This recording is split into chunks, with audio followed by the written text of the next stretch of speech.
Hello everyone, I'm back with another video. Hey, in this video we'll discuss how to install YouTube on Chromebook. So with that being said, let's get started.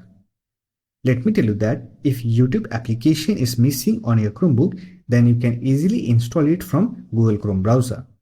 For that, simply open Google Chrome browser and visit youtube.com.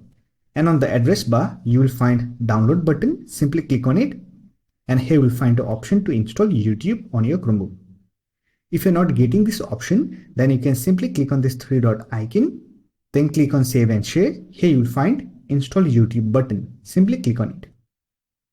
Now click on install and it will install YouTube application on your Chromebook. Now to use it, simply sign in with your YouTube account. Now for quick access, you can simply pin YouTube icon to the Chromebook shelf. For that, right click on it, then click on pin. Now you can simply use this icon to open YouTube on your Chromebook. You can also access YouTube application from the app launcher. For that, click on app launcher.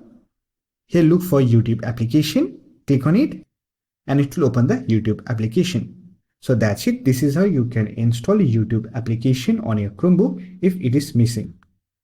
I hope this video was helpful to you. If you found this video helpful, don't forget to hit that like button and subscribe the channel for more videos like this. Bye for now. See you next video.